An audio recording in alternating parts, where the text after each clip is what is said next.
What is going on, everybody? We are back here on the Sporting Tribune Today. I'm Grant Mona. I'm with John Browner, Demetrius Beaver, Beav, if you guys want to call him Beav. He's cool with that, too. We got another cool show tonight. It feels like this crew, bro, it feels like we're just the main crew now. We got, obviously, Clippers talk. We have a ton of things that are happening on the Clippers end. It's good that we have Beav here. Good that we have John here. Just a bunch of NBA stuff. I know there's a lot of other things going on. The World Cup, Argentina did something insane that I still can't believe happened to Egypt. But again, we have Summer League in 2 days. It's still going on with the Cali Classic, but we're kind of figuring that the Vegas stuff is going to be the best stuff. It's going to be the best show. But we still have a lot of things to get to. Again, I got John. I got Beav. John, how you doing tonight, man? You got the Padres hat on, so you may be feeling a little bit better. Correction. Don't do that to me. Correction. Huh? The San Diego hat, okay? That is a trolley on one side and a bridge on the other side. Ain't no damn San Diego pie. It's a burrito on this hat, bro. Isn't that a Padres logo? Everyone. This is the Padres colors. You cannot even legally put this logo on this hat without getting sued. Is that real? Wow. Yeah, shout out to my people at Parks and Normal making these hats. Shout out to them, but don't do that to me. Don't do that to me. It's not a Padres hat per a source. Nah. We too much booty cheek right now. We can't we can't be publicly doing that. So I was kind of surprised, but okay. Correction per sources familiar with the situation. Beav, what's going on, man? You ready to talk some Clippers? I mean, I'm ready to talk some Clippers. I'm ready to talk about Egypt turning into the Atlanta Falcons. I'm ready to watch so many things, man. And I'm gonna tell you right now, for a team, if you head to Atlanta, you better have a lead out of this world, because there's something down there in Atlanta that teams keep just blowing it. Yeah, I don't know what's going on with that stadium. It feels like every time someone gets in that stadium, it's just like, hey, let's blow a lead tonight. Why not us?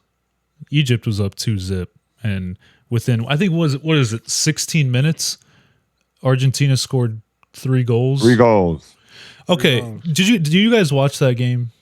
Did you guys watch that match? Okay. I need your thoughts on the foul that they overturned. Was it the second Egyptian goal on? Yeah, the second one. But then they scored another one. But they should have had 3 goals. John, what do you think about that foul?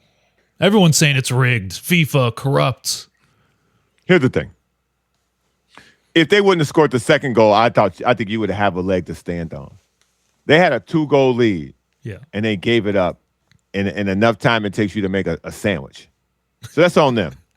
Sorry, dog. If you lose a 2-goal lead in the World Cup and you can't somehow keep the ball away from them, because now you getting, I don't know, you thought you was too good. That's what you get. That's what you get. I mean, Messi went Messi, dog. Like, that's what a star's supposed to do. That's what a star does. He had the assist on the first goal, put the second goal in the back of the net. And at that point, the pressure, they were on him so much, it freed up the long pass, and then the hit to the header inside the box, and that was it. The goalkeeper was frozen. He was legit cheese game. Beav, what do you think about that foul, man? Man, that foul right there, I feel like it changed the whole framework of the game. I think it was a gut punch to Egypt. And if you was looking at the game, Egypt was playing faster than Argentina for like majority of the game. And I cracked the joke with my friends. I said, man, Egypt goalie looks like he should be stopping Nike the way he was just stopping everything. Like, he was looking like he was that man. And all hell broke loose. And before you know it, I think Argentina being a team that has reached, that went past the 16 more than a few times, they understand the framework of how everything works. And I honestly would say this, and you know, the chat might go crazy. When it comes to Messi and Ronaldo, I don't want to hear that debate no more. Messi is him. That's it. You have Jordan, and they want to compare it to somebody else. Messi's Jordan right now, right? Ronaldo can be LeBron if you want to put him in that light, but he went home. Messi's still out here doing his thing, and I like what Argentina is doing. They play their game. Like, they don't let other teams get them out their space. Yeah, Egypt was trying to run them down, but they just kept playing, and boom, on to the next round. Yeah, listen, I mean, we're going to have some really good matchups here in the quarterfinal. We're going to have some really good matchups the rest of the way. Team USA, as we talked about last night, they're out and they deserve it. And all the hell that they're getting right now, I think, is fully justified.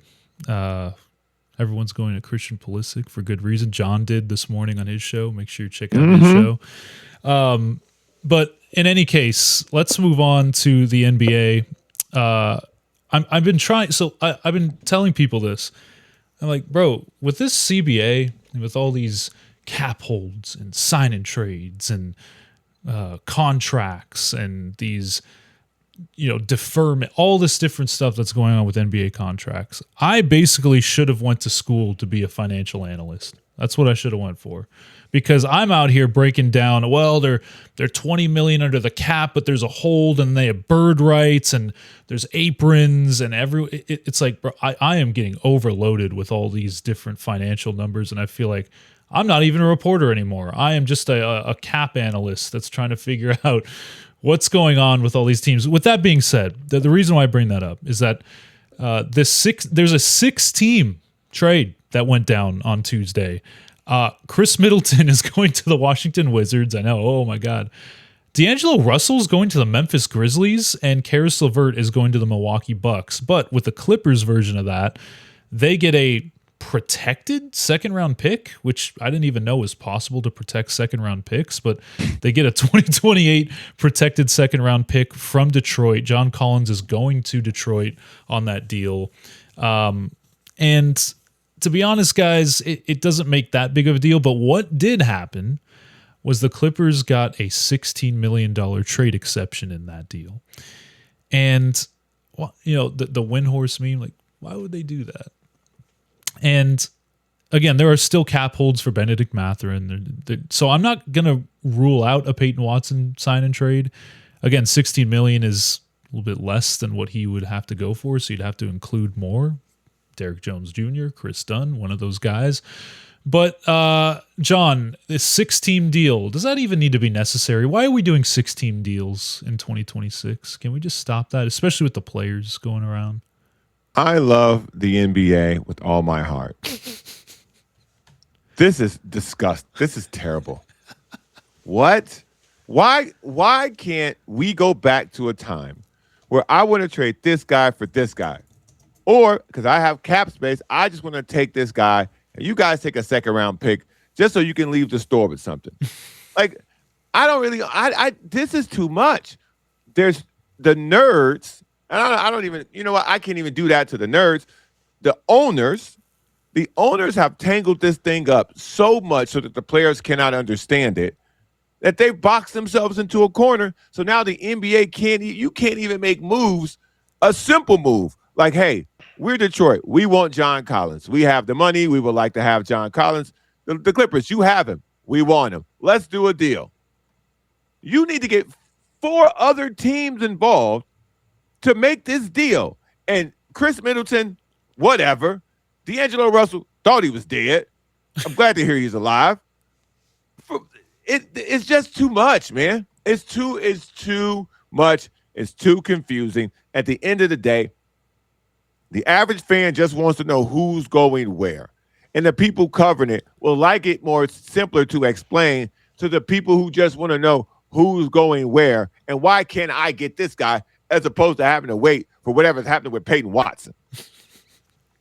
I know we don't have a lot of Peyton Watson fans on this panel. No. I'm a Peyton Watson fan, but why? No. Like no, the why? 23 years old, flashes of brilliance. Clippers don't. Who cares? Take a chance. That's why. It's the same. It's the same thing I've seen with Fultz. Flashes at Washington. As soon as he got to the league, flashes went away. Ben Simmons, flashes in Philly, got yelled at a few times by some fans. Whole talent went away. Yeah, but he couldn't shoot. Peyton Watson can have shoot. He can shoot in his dreams, not consistent. I need to see a full substance of a season before I can say he can shoot. Right? Same. I can't roll out. Allegedly they saying that's going to be 116 million. I can't give you 116 million for a thought. You know what I mean? A thought and a dream. I can't do that. From a Clipper standpoint, you give that man 116 million. I guarantee you, by the time he takes his first shot and his stats come out 4 for 11, Lawrence Frank will be out the door. Steve Ballmer probably would have sold the team. The aspiration investigation will probably be let out the same time he's at the free throw line. It would be so much going on in the span of him just stinking it up at Into a Dome. I can guarantee that. But Are we back? Go ahead. Go ahead. As a group, go ahead, John. As a group, are we ready to admit that Lawrence Frank doesn't know what he's doing at this point? The fact that he I don't think seems the to whole organization knows what direction to go in right now. Bro, Right. hold on a minute. Can I just say this before you go, John? The Kawhi trade still isn't official yet. Brandon Ingram, hold on a minute. It's not. I don't think that's done yet. I think they're trying to loop something in here because, well, honestly, the Walker Kessler thing isn't done either. Like that Lakers deal isn't done. The trade for Walker Kessler hasn't been official. But again, this is the problem with the NBA. Why would there even be a sniff of this isn't official? These moves, they've allowed the television networks to announce these moves. If the quote unquote legal tampering period exists, just make that the signing period. Like, who creates these arbitrary dates where it's January 1st, but you can't really do it until January 6th, but you can talk about it and agree to it on January 1st, but it doesn't get inked until January 6th. And here we are at January 7th, and we don't even know if Brandon Ingram's inked as a Clipper yet. Like, none of this makes any sense. But we already got Pacific Islander night for Rui Hachimura. That one's official. Okay, that signing's official because official. Well, here's the thing though. The reason why that's official is because that was just a straight up free agent signing. That was just like no trades, no sign. Yeah, right. Yeah. Like the good old days. But the trades that have happened in the league haven't gone through yet. The Giannis one did. That one's done. Okay, that one's finally finished.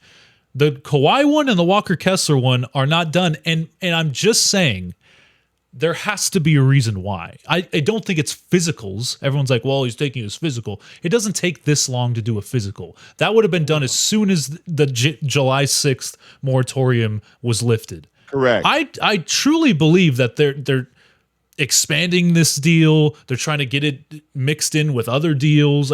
That's what I think. Now, it may be nothing. It may just be like, oh, we need more cash, so we're sending you cash. Not like, oh, they're getting Peyton Watson looped into the Kawhi trade. I don't think it's all of that, but there has to be a reason, right, Beav, that nothing's happening? I would say the trade is kind of done, but it's just Brandon Ingram is not going to be part of that trade because we saw a photo leak when we saw Yannick we saw Yannick, right? And who was standing behind Yannick in the office? Oh, it was Grady Dick. Grady Dick was already at the Clippers facility, so how can you say the trade is not finalized if already Grady Dick is in Inglewood? Well, so who wasn't there? Brandon Ingram, but I'm saying that's the player that's still technically not part of this trade. He's being shipped somewhere else. We can hit the wall. That's what I'm saying. It is a possibility. It is. But again, it doesn't make sense money-wise to send him to Denver. So the Peyton Watson side of that thinking is dead. It doesn't now. It was reported by Bleacher Report about calling the Kings to go get Sabonis, and I'm thinking now, what is that doing for the Clippers? Like John said, what is this Clipper organization doing? It sounds like you're in dormant right now. Like you're just doing stuff to keep people engaged and to keep people coming to the arena, but none of your moves are logical to where I can see a legit future with some of these players. It's like, okay, they're here temporarily outside of Keaton.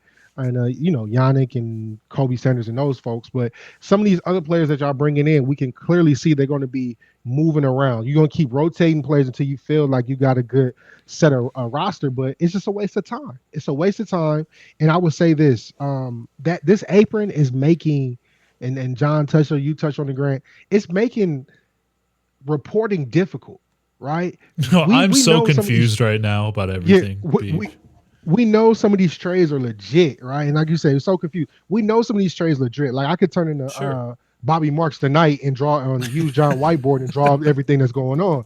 But it just makes it so confusing because it's like, okay, these players are going here, but because of the apron, now you have to pay attention to the money super close. Before it'll be a few million off, few million here, you over the cap here. We'll talk about it later. because of the apron, and owners do not want to get hit in the second or get capped because they miscalculated a trade.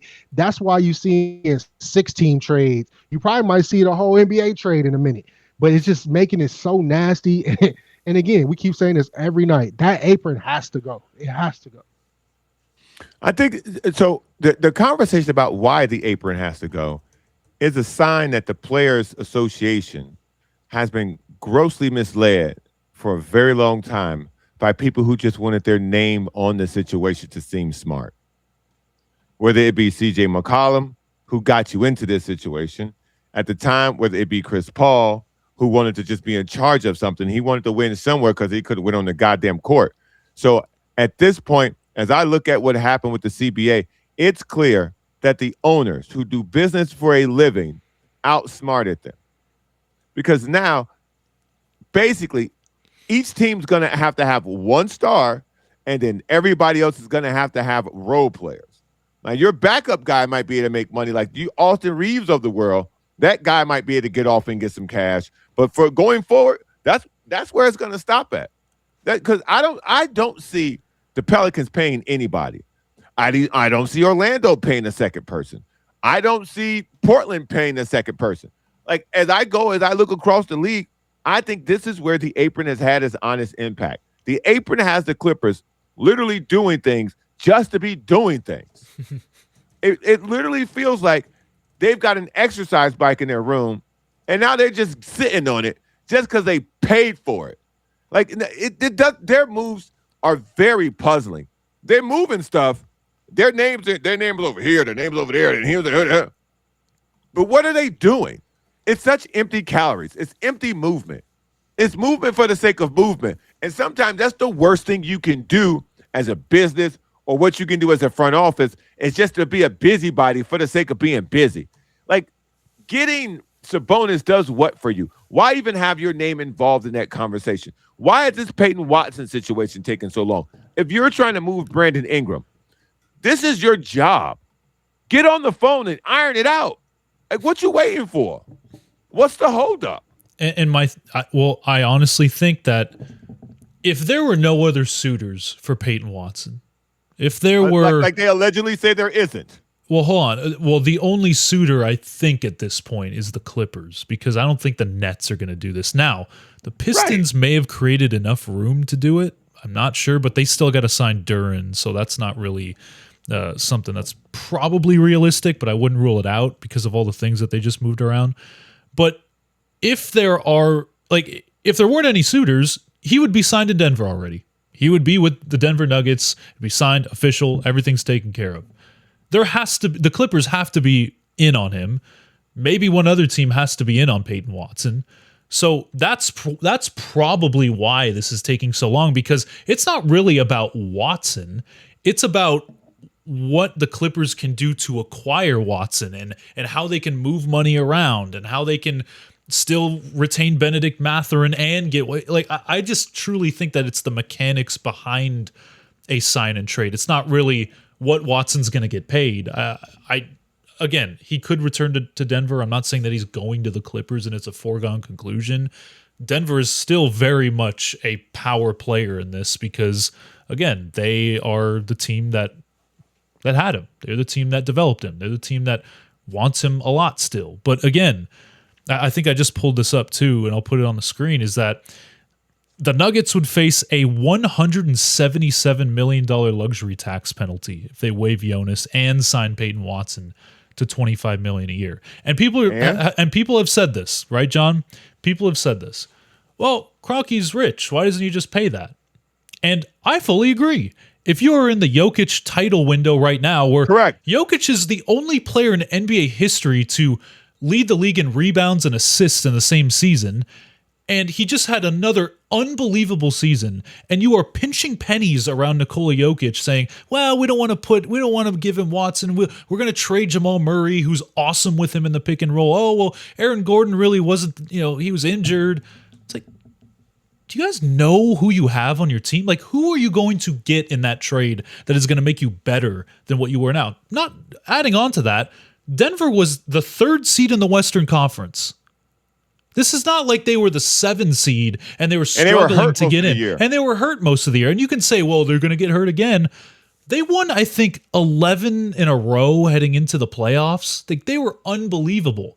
And then obviously Peyton Watson got hurt. Aaron Gordon got hurt. They run into a Timberwolves team that was a buzzsaw. So my point here is I think all of this negotiating and guys not going to places that they should be is just behind the scenes tactics because everyone's moving stuff around for the CBA. Everyone's moving around to get under the apron, not pay the luxury tax. And I'm here saying, listen, Stan Kroenke's worth how much, John and Beav? It don't matter how much Stan Kroenke worth. He in the Walmart family. His wife is the Walmart lady, okay? They make whatever he can spend by the end of the month. Thank you. Period. Period. I'll take it a step further. You talking about Gronky? Doesn't Gronky own the Rams? Yes, and the Avalanche. And Arsenal. Is he listen, he got so many teams under his hand just for playing around. It's no need. You can spend that money and be okay. But again, we're talking about billionaires, right? What does billionaires usually do? They pass the buck to the fans. So if you're gonna eat the luxury tax, all you're gonna do is raise popcorn prices and food prices and ticket prices to get your money back in tenfold. So he can do it. But again, this is the thinking that a lot of us are having. What has Peyton Watson showed me? What has he showed me to command that much money? Like, he hasn't shown me that much to get paid that much. And I think that's the thing that's probably holding up Denver and probably got the Clippers thinking, like, Ben can ask for a certain amount of money because I've seen it, not only with the Clippers, but I've seen it in Indiana. Yes, he's young and he has to develop, but I've seen him in a playoff setting doing what he does, right? Peyton Watson, I have not seen this. John brought it up last night. When you're like the 5th option on a team and everyone finally goes down and you can show what you can do, I'm like, yo, I'm paying almost superstar money for the 5th option. This is not, it's blowing my mind right now. Go ahead, John. I think one of these things where Peyton Watson's value is the highest on the team he's already on. Because he's done it for him. They've seen his practice habits every day. They've seen him come into work. They've seen him be a professional. They've seen him step in for them when they needed him. So why won't they pay him? Why won't they sign him? And this why, to me, this has to give the Clippers pause on whatever they're asking for in a trade. Again, and this is why I think when you're just moving pieces around, just to be moving pieces around to look busy to make sure your super rich owner doesn't go, hey, man, why you ain't doing something? If they don't want to sign a homegrown guy who's done all that for them, and they're a championship contender, because every year you got Jokic, you're a championship contender. Right. So if they don't want to pay him, what does that tell you if you're the other team? That's why I'm out on it. That's the number one reason why I'm out on it. It's not like he's soured with them. It's not like he's asking for a bigger role with them. He's literally just asking for money. And you pay guys who you feel are worth the money. So why won't they pay him? Because I think they know what we talk about on this show. They know he did it for a small amount. And what the worst thing you can do in an NBA is you can show out for about a month. Because that now your agent will point to that month and go, see, when he got these minutes, then we can analytically say, if you stretch this out per 48, this is what it looks like now. And now give me my $40 million, give me my $35 million a year. Nah, buddy. Nah. Eat this 1 year deal. I have a theory about this, but we're going to get to it after the break here on the Sporting Tribune Today.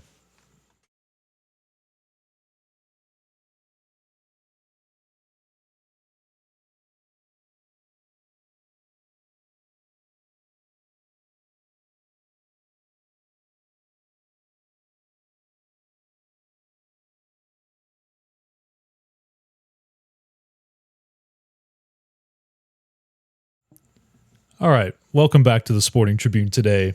I got John Browner with me. I got Beav with me. Now, before the break, John, you mentioned about, Beav, you mentioned it too. Like, why would you pay a guy like this where you haven't really seen much of a big sample size on a guy? And I think teams, and again, this may be the wrong way to look at it, but I think teams just are projecting on Peyton Watson. And they're looking at a guy like, and I bring this up because it's kind of similar prototypes. Jaden McDaniels in Minnesota, where Jaden McDaniels, when he first got into the league, it was like, okay, this guy is an awesome defender. Like, he can defend anybody. You put him up against the 3s, the 4s, whatever. And then, he'll hit an occasional 3. Second year, it's like, oh, well, now he can hit that 3 down a little bit better. Still a great defender. Not really great off the dribble. Can't create his own shot. But you know what? Good 3-and-D player. And year 3, it's like, oh, he got even better at the 3. And now he bulked up a little bit. Now he can ball handle a little bit. And then now by year 4, year 5 that he is with Minnesota, people are like, oh my goodness, Jaden McDaniels had how many points in the playoffs? They gave him the ball and he did what? Like, remember what he was doing without Anthony Edwards for that 5-game stretch? And now look at him in the playoffs, 30, 20-something. He's putting the ball on the floor, creating for himself, hitting the mid-range. He looked like Scottie Pippen. Right. And the reason I bring that up is because there were flashes of him being able to do the stuff that he is now a couple years ago, but everyone's just like, well, he's playing with Anthony Edwards. Like, he doesn't need to be that guy. But then trade away Naz Reid, you trade away Karl Anthony Towns, you get injured in the playoffs, and you're seeing Jaden McDaniels be like, whoa, this guy's legitimate. Like, now he can be the number 2 to Anthony Edwards. Now he can be an 18-point per game scorer because he's just developed into that type of player. And I think that's how the Clippers probably see Peyton Watson, whether it's for worse or whatever. But I'm just saying, like, John, like, I think that is what they're seeing. Right? Like, is that a bad comp, or is that just... I like your insight on it. Yeah. I just think they're wrong if that's what they're thinking. Okay. That means you're also including him as a building block for the future. You see him working well with your rookie. You see him working well with your current starting point guard. So let's say that all that holds to form, right? Let's say that all that holds true. Keaton Wagley becomes a 20-point scorer. Darius Garland is a 27 and 3 guy, 20 points, 7 assists, 3 rebounds. Sure. Let's clock that in. Where's the room in your front court? Like, because that's not enough. By the way, that's last year's Sacramento Kings. Like, that's not enough to win. That's not enough to consistently crack the top 5 and not the top 6 and not playing a play-in game. Like, that's not enough. And that's why, again, I keep finding myself questioning what they're doing. What you said makes perfect sense from a front office perspective to speak on their behalf. That's a great way to explain that to people. But in explaining that, what does it get you? And I keep coming back to that question when it comes to the Clippers and their moves. What does it get you?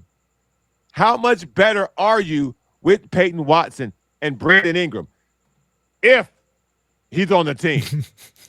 What does that get you? Yeah, I'm kind of looking at the fit, Beav, and I'm like, well, if Brandon Ingram's there, obviously they're going to want to get him the ball because he's a proven scorer in the NBA. Obviously, he's not, up to the level of the best in the league, but he's a proven all-star scorer in the NBA. He can get you 20. Right, exactly. And then you have Darius Garland, who is also that. He can get you 20. And then Bennedict Mathurin can get up there, 18 to 20. He can get you 20. So now you're looking at Peyton Watson. It's like, okay, you're just going to go back to the role that you were with Jokic, where it's like just be a 3-and-D player. So I do understand it from that perspective. And $16 million for the 5th option. I can't do it. And then I seen something crazy. They said his comp is a poor man KD. That was Brandon Ingram's comp. Yeah. Oh yeah, I remember that.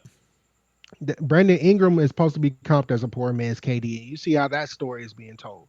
So Peyton Watson, again, from what you explained, right? You explained how Jaden was climbing up the ranks in Minnesota. So why, again, this goes back to John's statement. Why doesn't Denver just pay him? If that's the case, if you have that much love and affection for him, pay the man what he's due so he can stay in Denver. Because I would say that theory is correct. And let's say year 5 or 4 or 5, it's time for Peyton Watson's contract to come up. Not right now, but like year 4 or 5, you see like, oh, he's played some playoff games. He did that. I wouldn't mind doing the signing trade and throwing that extra money on the floor. But it keeps going back to me. You did not sprout or spread your wings until half the team was injured. You know how many players that we can. But Beav, okay. Sorry to cut you off. So your point about the Nuggets, right? Like, I think the reason the Nuggets don't want to pay him that money is because they know that Nikola Jokic is going to be there for the rest of his NBA career. So Peyton Watson around Nikola Jokic is probably not going to be a guy that can blossom or a guy that can turn into what Jaden McDaniels did. The Clippers are looking at this and being like, well, Brandon Ingram's only probably going to be here for like a year or two more. You know, maybe Darius Garland is for a year or two more. Like, those guys are under contract through 2028. Maybe if Peyton Watson continues to develop without Nikola, like not with Nikola Jokic, he can develop into something better than what he is right now. And John, like, say that. John, I know it sounds insane, but I'm trying to look through the lens of probably why they're in on him right now. Okay, and don't take my facial expressions as a reaction to you per se. Here's a question for you then. If he's going to sprout into that, what are you doing with Wagner? How is he going to develop? You don't just have one star nowadays. Like, you need multiple really good players. You can't just build it. You can't just say Wagner and that's it. You got to have guys around, you know. How many? Okay. To do that, for Peyton Watson to turn into the ideal version of what they would like to pay for, that's 15 to 20 shots, right? Okay. Darius Garland's going to get 15 to 20 shots. Fair? Okay, yeah. Fair. Brandon Ingram's going to get 15 to 20 shots, right? Yeah. Fair. That's 55 shots already. Forgot Rui. That's Rui going to get 10 to 15. Yeah. That's 70 shots now you up to. This for Wagner's taking a shot. You only get 90 attempts in a game. Well, let's say Garland and Ingram do that just for one more year. Okay, just for this year. And then they flip them or they move them. Now you have Wagner and Peyton Watson as your two. Now those guys split. I'm just trying to like lay out maybe a scenario. No, that scenario can be made, but then it drives me back to my point, right? Again, I haven't seen how Keenan played, but why are we married to Garland? Like, we shouldn't be married to Garland at this point. Garland should. He's only under contract through 2028. So, but I wouldn't be married to him that quick. Like, I got what I got from him. I got my 5th round pick. We can ship him, but I want to take a back step, right, to why Denver's not signing Peyton Watson is because they're already married to a bad deal with Christian. They're stuck with that Christian deal. Yeah. And Christian is not doing what he did not blossom the way he's blossomed. So they're now married to that bad contract, which is holding up this Peyton Watson thing, because they're like, if we sign him and he doesn't blossom, I'm married to 2 bad contracts and I can't do that again. So let me get this straight, because I didn't even think about it. I'm glad you approached it from that point of view. Now, Christian Brown was the guy who was getting a little bit of minutes here, a little bit of minutes here. Somebody got hurt. His role expanded for a short period of time. Here's his big-ass contract he got. Notice this theme that's developing with the Denver Nuggets. Peyton Watson does good. Somebody goes down. He gets an extra amount of time, more shots. He looks fantastic. Now he's looking like Christian Brown was. Christian Brown got paid. Now Peyton Watson's like, yo, I did what he did. I watched him do it and get paid. My turn. And you're right. That Christian Brown contract cannot be moved now. It's bad. And you're right. That's the hesitation. Because I was wondering what the hesitation was from the Nuggets side of it. Yeah. They've already been burned by this before. And again, this guy's in there building. So if you're the Clippers, why are you lining yourself up to be burned when the deal that they gave him is already on the table for Christian Brown and they got burned and they don't want to do another one? Well, my thing is, like, I think like Peyton Watson's such a different, he's 6 foot, he's a 6'8" small forward. Like, Christian Brown is a guard that's what, 6'4", 6'5". that's kind of just like a connector piece. First of all, paying Christian Brown that much is insane. Peyton Watson is a connector piece. Okay, but hold on a minute. He is. Hold on a minute. From December 31st to March 25th this year, that is, what, 3 months? I'll give him 3 months. Yeah. He averaged 21 points a game on 43% from three. For Peyton three, Watson? yes, this year. Okay. And ready? overall, on the season, obviously it wasn't at level all year. 14.6 points on 49% from the field, 41% from three, and averaged a steal and over a block a game. So defensively, he's better than Christian Brown, in my opinion. And over a 3-month sample size of 21 games, he averaged over 20 points a game. It wasn't like, for 5 games he was good. For maybe for a week or 2 he was good. That's a good sample size. Why won't they sign him then? No, but I'm saying, you bring up a good point though, John. Like, those numbers sounds fantastic, right? And it wasn't just like 2 weeks. It was like this guy was good. Well, Nikola Jokic was out with that knee injury for the whole time, and it was like, here, Peyton Watson, go do your thing.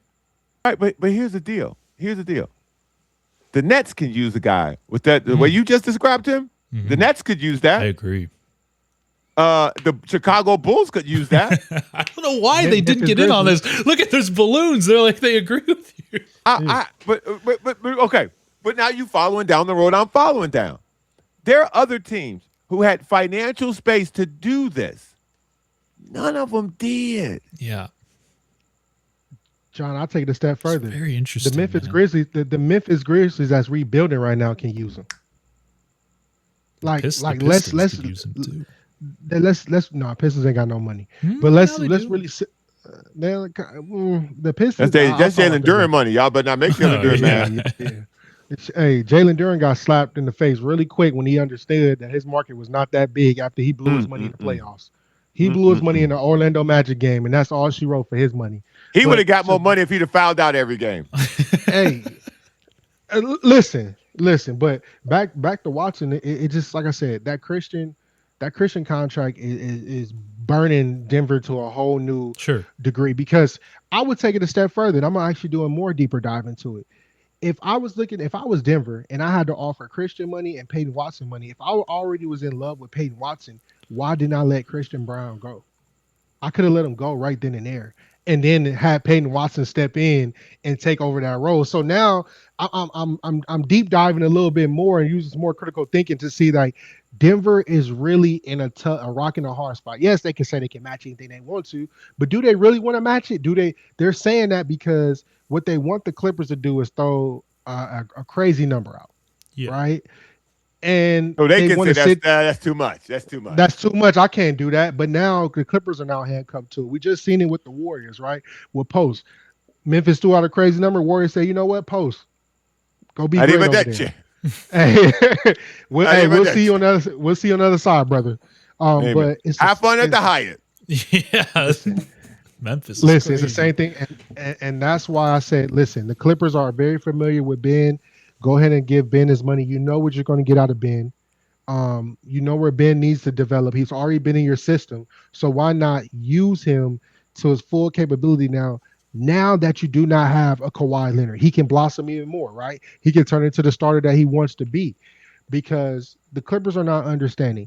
You do that Peyton Watson deal, it's going to fall into the same bucket of being burnt with the Kawhi and Paul George type of scenario, even though they did get to a Western Conference final, but did not equal a championship. And it might take it a step further with a Lob City. As great as Lob City was, it was always missing one or two pieces, or you brought in somebody that thought was going to be that missing link, and they burned you in the end. Marcus Morris, other pieces like that. So don't fall into that same trap again.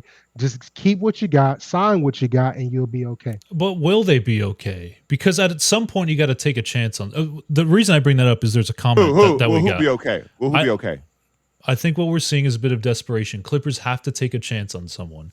Beav is saying that if you just re-signed your guys, if you just re-signed Bennedict Mathurin and then just move along with the offseason, that's all the moves that they make, then you're good.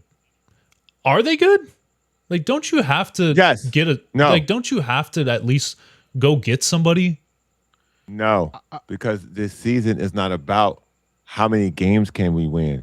The season is our number 5 pick, the franchise player. I agree. That's Bingo. what this season is about. Anything else outside of that, you have wasted a year. Again, I told y'all I prefer Darius Acuff. In this conversation, in the second half of this show, we have talked about now maybe they can turn, I think you said Brandon Ingram and Darius Garland around to get those shots off the roster for Wagner, because they're not tied to Darius Garland because he's only got a year left on his contract. Then why was I told he was drafted because you drafted Wagner because he fit with Garland?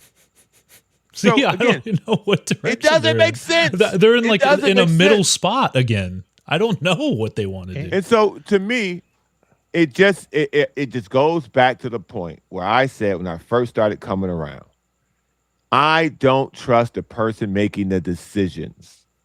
I don't trust Lawrence Frank. And it is showing its hand time and time again. The fact that we're even having this Peyton Watson conversation for the second day in a row shows you that they are just doing stuff to do stuff. This season should not be about whether or not you're trading for Peyton Watson. This season should be an isolated situation as to how many times can we put Keaton Wagler in clutch situations? How many times can we put him in situations where we see what he can do in the last 2 minutes? How many times can we put him in pick and roll situations to see if he can make other players better like he did at Illinois? Let's see if this translates. I don't want to hear you bringing in somebody else to take the ball out of his hands. If I'm being honest with you, I don't want Brandon Ingram on the team. Preach. Me personally, I don't want Brandon Ingram anywhere near this team because Brandon Ingram is an all-star and he's due respect of shot attempts. Darius Garland is due of shot attempts. If you keep Rui Hachimura is due shot attempts. You can only do that so many times. If you have a guy who can break out on your roster and Bennedict Mathurin, he's due to do that. He's due shot attempts. So if that's the case, I hope you didn't draft a project that in 3 years we'll find out if he's good or not. Because at that point, you're just a rudderless boat. You're a rudderless boat. And because you traded away Kawhi, you let him go sign somewhere else, and now it appears that you're building a team to help a guy like Kawhi. It doesn't make any sense. The whole messaging be before you go, and you get. I know that John's going to hate this, but this is what Lawrence Frank has said feet away from me. Why we got to keep talking about Lawrence Frank? I'm just going to say this before Beav goes. All right, that they want to compete with the intent to leap into contention at some point by getting a star or developing to a point where they are good enough to be a contender. I'm just telling you that's what their philosophy is right now. Beav, before you go, this is what I'm saying. Okay, everybody. Now, I'm not attacking Grant. I just want everybody to know, I'm not attacking. I need to go Grant. full screen for this. Okay, you go full screen, man. But Grant, I need you. No. I need you to repeat that sentence one more time. Which one? But Lawrence, you said feet from Lawrence Frank, and he said what to you? He said that the Clippers are not a contender right now. They are in. Right. They want to be competitive with a chance to leap into a contention window. What the hell does that even mean? Okay, this is what this means. That's a word salad. Okay, fine. But I'm going to tell you what it means.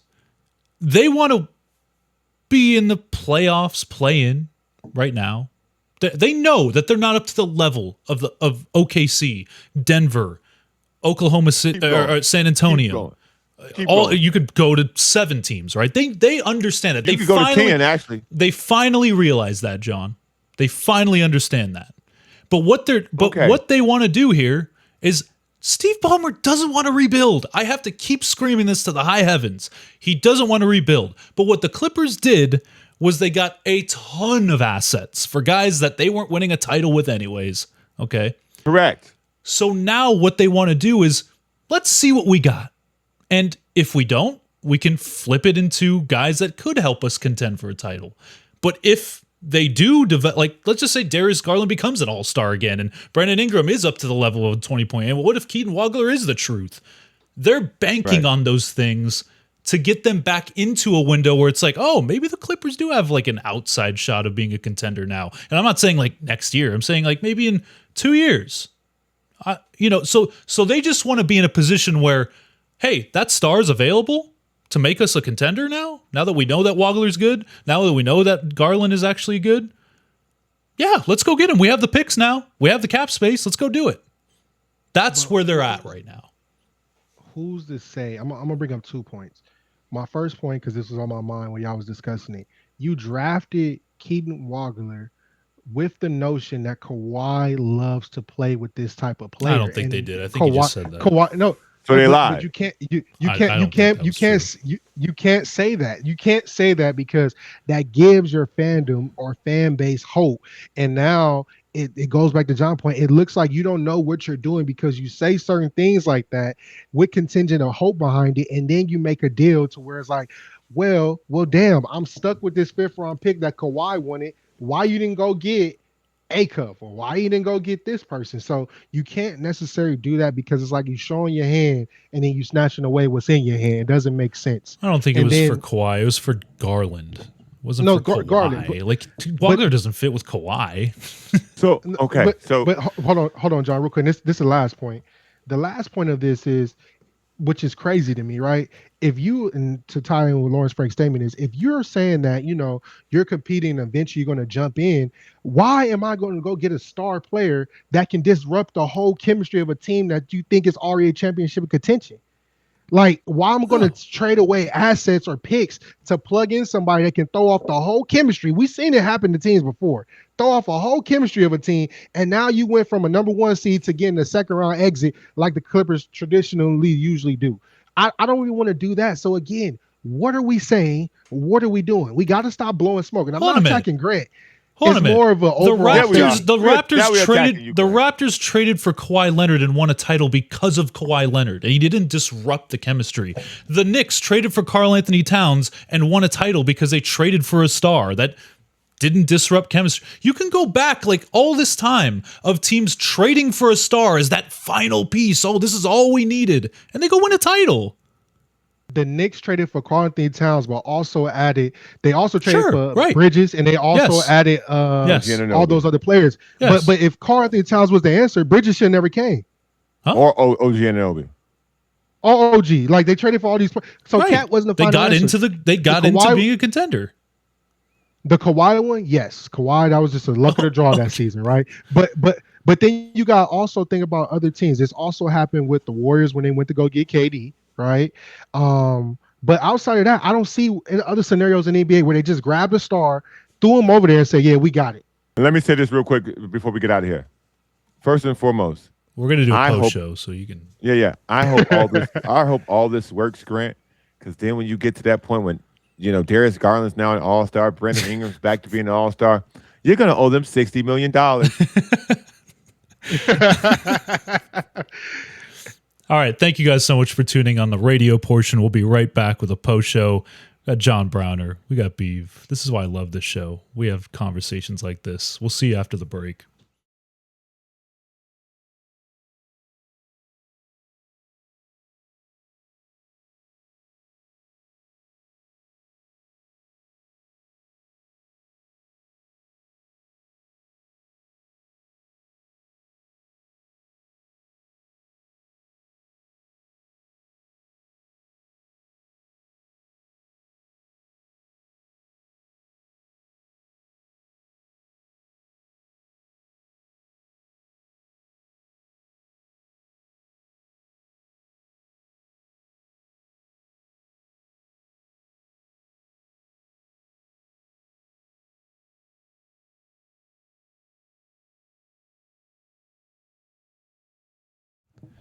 All right, fellas, we're back on the post show. We got a comment here. Give it to me. Somebody said, I don't know why it's so hard for people to understand. This is from Dennis. I don't know why it's so hard for people to understand. Uncle Dennis? I hope not.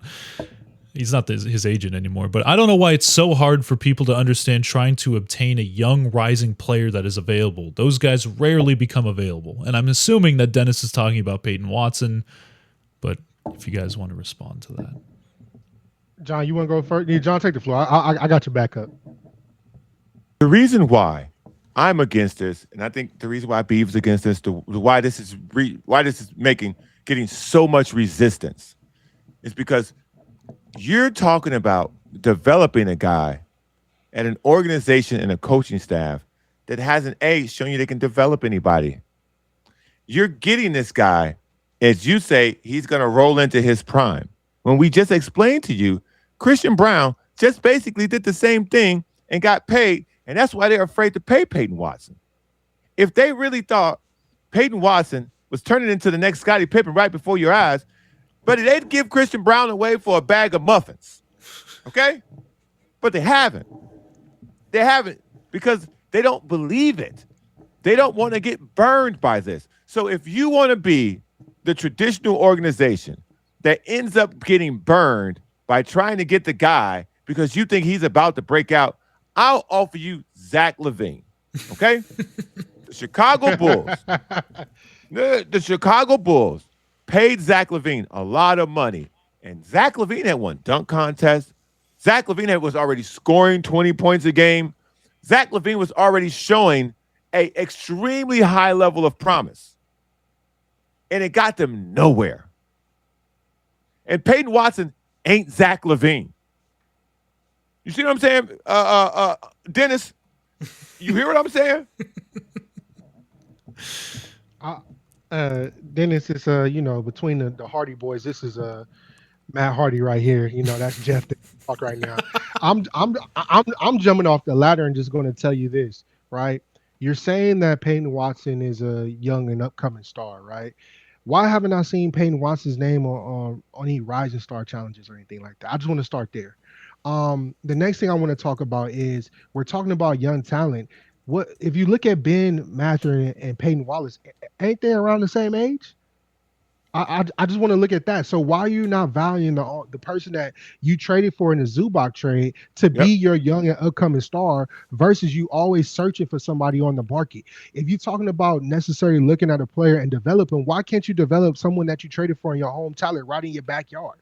Let's think about this, right? The Clippers is the same team that necessarily took their young star and traded him to OKC to go get another star. It just doesn't make sense. And then you're saying, well, I didn't think he was going to be that. You got to trust the process. I know this is something that the 76ers don't want to listen, but look how the 76ers are turned down now, trusting the process. You got to trust what you got, and you're not trusting it. It's the same formula. If Keaton doesn't develop and you end up packaging him up in all these picks to go get a star because we need to compete, and Keaton turns into another SGA, you're going to be sitting here again feeling sorry for yourself. Dennis, if you want to tell me you trust their eye for talent after they gave away SGA, I don't really know what to say, buddy. I don't know what to say. I mean, I'm not attacking you. I'm just asking you. If they let SGA walk because Kawhi told them to, even though they had him in their building, if they didn't see the potential in SGA and say, hey, Kawhi, no, listen to me. This kid is for real. This kid is going to carry you to the NBA Finals. This is a 1-2 punch that no one else has in the league. If you couldn't convince them of that, even though this was the height of Paul George, and at the time, it seemed like the right thing to do. But you're in the building. You're evaluating the talent. You're growing your own talent. And yet here you are again.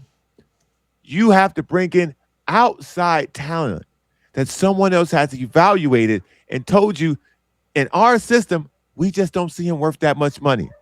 He's not worth a second apron risk for us. But you go ahead. That's what I'm saying, Dennis. That's what I'm saying. I don't want to talk about Peyton Watson no more. Yeah, I was going to say, you're talking to Uncle Dennis right now. Shout out to Uncle Dennis. You done enough, Uncle Dennis, for the Clippers. It's time for you for to his stop. Client. For his client. Your old client, your nephew, your ex-client. And I would say this too, like on this show, we're never attacking you. We just like to present facts. Yeah. Facts. Aggressive. Very aggressively. Aggressive facts. That's why I said me and John tonight is literally Matt and Jeff Hardy. We're going to jump off the top of the ladder to show you why it should be correct, right?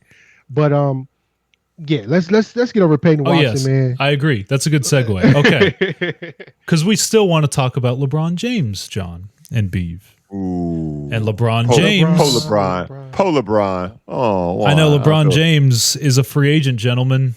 And while I initially thought it was just going to be the Warriors and nobody else, I believe John did. Beav, I don't know where you stood on this, but it seems like John, I don't know if the Warriors are even an option anymore. Everyone's talking about the Heat and the Sixers and the Cavs are in the lead. I think the best fit is the Warriors, in my opinion. But all I'm hearing is, well, it's leaning Cavs. He was in Akron. He's been home. What do you think? Bruh, this feels like LeBron's the old man at the club, dog. And the lights coming on. And he ain't got a phone number. He ain't got Instagram, so he don't really know how that works. And he just in the club looking around like, yo, nah. Damn, I used to leave before the lights came on. Hold on. Wait. Hey, DJ. We got another one? We got another one to play? Look, man, this does nothing for me. This does nothing for me at all. LeBron James goes to Akron every year. He does the same thing in Akron all the time. He has a school there. He has a foundation there. He does real on-the-ground, grassroots community work. And to do that in Akron, you need to be present, okay? This is business. This is big brotherhood. This is community leader Bron activating. This means nothing to me. The thing that I want to know is that I thought it was Golden State or bust to start this thing. And then Rich Paul told me all 29 teams had contacted him. That was a massive red flag for me. Oh. That was a massive, massive red flag for me. I think there's not a lot of interest in Bron at all. Oh. I think Bron's now calling teams. Or Bron's representation is now calling teams. I don't think people are calling LeBron James anymore. Whoa. I think LeBron's calling teams. Because if you're gonna tell me that LeBron James was available and he hasn't signed yet and he's leaving teams in the dark, there are way too many reports coming out about how he's leaving teams in the dark. Like, that's not how Bron do business. That is not how Bron does business. If Bron had a team salivating over him that he wanted to play for, someone on this board wouldn't exist. Bron would have already done this because Bron wants the hype to be about LeBron. LeBron's also holding up a bunch of other deals because I don't think he knows what he wants to do because he's looking around now. He's trying to pressure them to get AD. That doesn't appear to be working anymore. That doesn't appear to happen. Quentin Post now plays in Memphis. He got to get a gold grill now because LeBron don't know what he want to do. So as I look at this, I got to be 100% honest with y'all, man. I think LeBron's not getting a lot of calls. And it's literally down. It's literally down to Miami where he doesn't want to go because now you're running back with your tail tucked. You're now what, the third best guy? You're behind Giannis and Bam now at best. You go back to Cleveland, you fall short. Yeah, there are no shooters in Miami. It's bad all around. You go back to Cleveland with a basket of chokers. Evan Mobley. I was going to say, what is the appeal there? Zero. Just going back home? Zero. Pull up that whiteboard. I'll pull it right back up. The only move is Golden State. And I think they know that too. No. Please, Beav, help me. No. Help me. There it is, Beav. All right. So as we see my Rich Paul, my brother, he drew this whiteboard for me to talk to y'all tonight about it. As we see as you see in the top, you see Garland. Garland is the reason why he's not going to Cleveland. You're doing this again. Because of the simple fact, James Harden and Garland, he'd rather play with someone that's not ball dominant. Garland's not really ball dominant. He can pass the ball, so Cleveland is technically out. If you're looking at Philly is so intriguing, right? Because Philly has Jaylen Brown now. This board was drawn up before Jaylen Brown got there. So Philly is looking very intriguing to where I don't need that much money to even get the Philly. YN Nation in Minnesota, the Timberwolves, I can't not see happening. going down there. He's not. Once Mike Conley signed to the Boston Celtics, he said, I can't be down there with my wine and cigars. I'll go crazy in Minnesota. It's too cold. Now, a team that I would say honestly catch my attention is actually the Denver Nuggets. And why I say the Denver Nuggets is because the Denver Nuggets, if you subtract Johnson out of that starting lineup and you insert LeBron James, it all depends on the contingent of Gordon staying healthy. If Gordon stays healthy, you add LeBron James, Murray, Jokic, and that whole lineup, that looks like a very, very title contention team in which LeBron can necessarily get it. But I will say this. I feel like LeBron missed his ticket to retire. It's something that all players do. I feel like he missed his ticket to retire out of the league. Once you basically eclipse the whole scoring title, you should go, because right now you're holding teams up. LeBron, what is LeBron offering me right now? As a team, he's still what is he offering me? What? As a team, what is he offering me? I'm going there. I'm going there. I'm going there. I'm going there. As a team, right?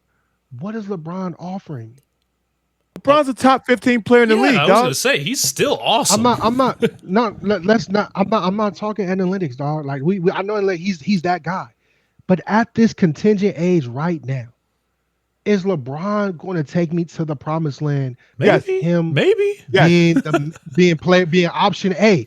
No, not option A. But none of these teams he goes to, Beaver, he's not gonna be option A on any of these teams.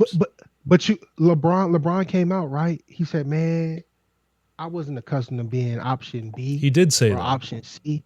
He did say that. Now, John, I'm pointing back to what he said. I'm not just thinking of this. Like I think it was after the Rocket series, Beav. He said that. After the Rocket series, he said, I'm used to being option A. So now, are we swallowing the pill to understand that you're going to be option B? Because you're not swallowing that pill and you're trying to come in as LeBron, like LeBron likes to do, change rosters, ask for stuff. Like you said, he's trying to call his shots, and his shots is not working. So now you got to understand, you're not that guy.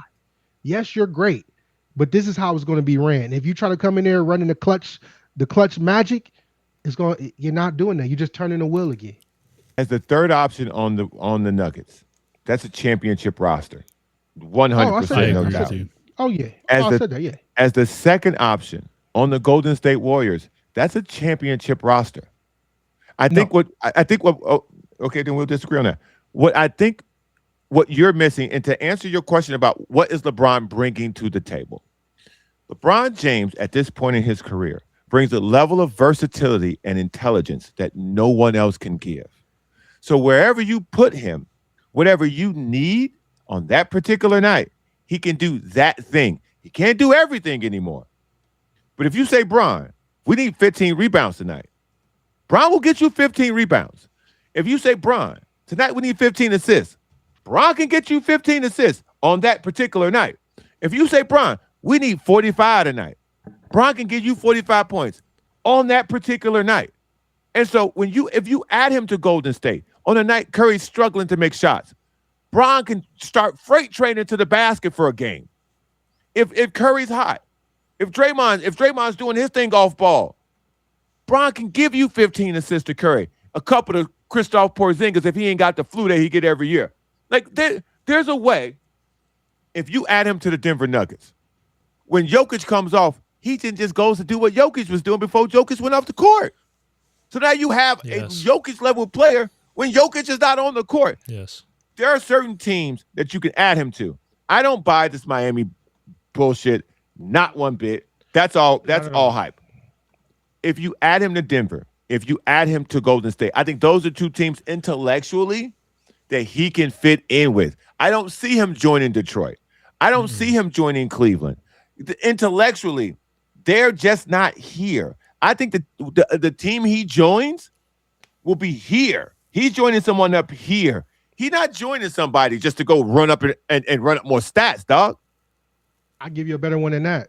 Why not go and join Philly with Nick Nurse, who won the championship already? You got an NBA championship coach, and up here you got it. You got Jaylen Brown right there, Mister. They say he's too smart for the room. You got somebody just as smart. What is their offensive philosophy? They don't even know. They don't know right now, let alone with LeBron. Right. Well, that's what I'm saying. They don't know. So if you throw LeBron in there, you don't know if Embiid's going to play 10 games, 20 games, 50 games. You don't know. Tyrese Maxey, yes, he's great. You don't know what he is. He doesn't know what he is yet. You know Jaylen Brown know what he is, what you is, what the man down the street is. Jaylen Brown know everything. So that's the only person who's sure about himself right now. BJ Edgecombe doesn't know what he is either. So you're gonna ask Bron. That's too many unknowns. Again, he's going to be 42. He doesn't want to do any more unknowns. There are no unknowns in Denver. He would know what he needs to do. He knows his role. There's no unknowns in Golden State, and the mental basketball that Golden State would play would be 10 light years ahead of anyone else in the league. I would say Denver number 1, Philly 2, Golden State Warriors 3. Are you talking about in terms of like fit? No. Like if a phone call, if a team, like, you know what I'm saying, if he chooses a team, right, from my magical board that Rich Paul drew up for me tonight, it would be Denver first, Philly second, and Golden State. The only reason we saying Golden State is because of the connection with him and Steph. That's a big thing, though. What do you mean? I can't see how Golden State constructed now is going to be something that's intriguing. Okay, hold on. Let me help you. Outside of Steph, Draymond, after that, with the roster is giving me the thumb too. Thumbs up. Steph Curry at point guard. Okay. And let's talk playoff. Let's talk around playoff time. Let's not December. Let's talk around playoff time. Steph Curry, Jimmy Butler, LeBron James, Draymond Green, Kristaps Porzingis. That don't interest you? No. All right, then. That's pretty intriguing to me. Good. You want to know why? You want to know why? Because Kristaps Porzingis, like you said before, Mr. He gonna get the flu. He gonna get the flu. It might send him down the whole playoffs, right? All right, put Al Horford in that spot then. Oh, hell no. Al Horford's fine. What?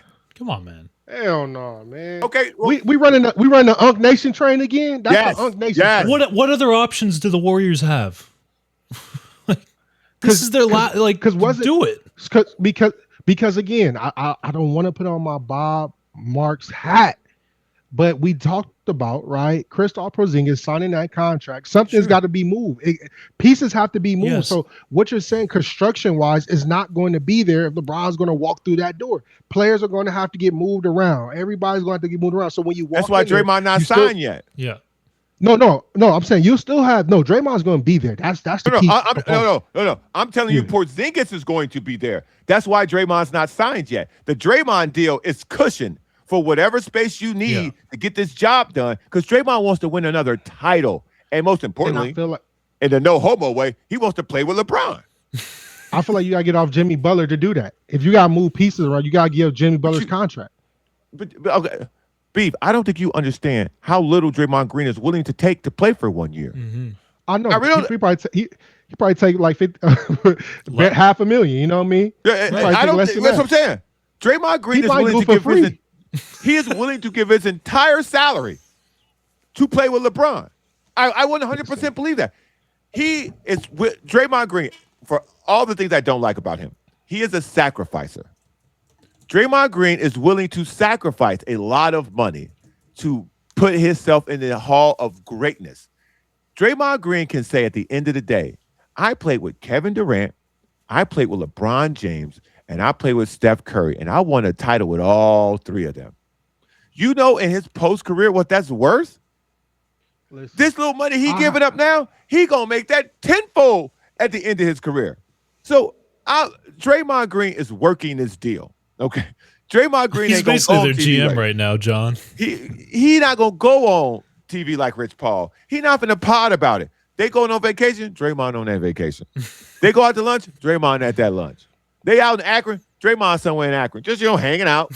What you doing, bro? Who you on the phone with? Who you texting? John, you know what it reminds me of? It's when Sean McVay and Matthew Stafford were at the same place in Cancun or Cabo at the same time. Oh, of course. Oh, sure. And again, John, I respect that whole statement, a whole tenfold. But I know we tired of putting these hats on. It's the aprons, man. It's something about they can afford him. Not that the whole movement. Because you know who's paid the apron countless amount of times more than anybody else? Joe Lacob. You know who's not afraid of the apron because he's stupid rich and he knows how much money he makes when the Golden State Warriors win the championship? Joe Lacob. Go See, over Joe the Lacob, second apron. Joe Lacob has gone over, and this is why I got you now. Joe Lacob has gone over the second apron multiple times to the point where the penalty was the same amount as the roster he paid for. And he did it happily because they got the Larry at the end of it. So Joe Lacob it's not about the money for him. He's one of those rich dudes. It's about winning. And he knows he ain't got a lot left for Steph Curry. So if it costs him another year of the apron to get another shot at the title, and you get to do that with LeBron James, you know what them ticket prices gonna be? Listen, Yeah, I don't believe in it. I don't believe Beav, in you know what the giveaway's gonna be? You know what the Wait, Beav's our celebration marketing price guy gonna be? too. Beav, you're our ticket Listen, guy. Listen, you know the Beav, you know bobblehead what kind of LeBron marketing James you now can go do with crazy. that, dog? You think I wouldn't? You think I wouldn't? My marketing had been on, but That's what I'm saying. again, we can't all be sitting on this show. We always got to play a little devil's advocate. So that's why I'm playing the devil's advocate in regards to not swaying with the general public and saying Golden State's the place. I think he's going to throw a wrench in the game and select either Denver or the 76ers. And I feel like Denver really is the place to be. If you talking about Gronky don't want to pay Watson, he's going to pay LeBron. You let Watson walk in the trade, I get LeBron on the back end. Christian Braun, you can go out the door too. Here, all y'all can go. LeBron right here. He's sitting here front and center. So, but again, this is a lie. This is a lie. This is where you can't fall for this. Listen, this is Sean. He basically tells you what Clutch sent him, word for word. I've heard some statements read by Sean go, he did not write that. Oh, yeah, plenty. He says, I look at it when I talk to teams now as kind of a hierarchy as Cleveland, Miami, and Philadelphia. Everybody knows Pat Riley's relationship with LeBron James is in the toilet. The cookies. And over cookies. And it's a principle. See, LeBron's a man of principle at this point. So now you finna tell me that Shams thinks Miami is the second option? Come on, dog. That's what he was fed. That's what he was fed. He's going to Miami and do what with Giannis dribbling the ball 85% of the time? What? Think Savannah's letting him go to Miami? Savannah, Bam trying to go for 83. Let me tell y'all something right now. Savannah not gonna let that happen. She's letting him go to Miami by himself. I'm finna stack on what you just said, Grant. If LeBron James goes back to Miami, that marriage is gonna be over. No disrespect to LeBron James. He's an unbelievable family man. He's the role model that we should all aspire for our children to be like. He's never been arrested.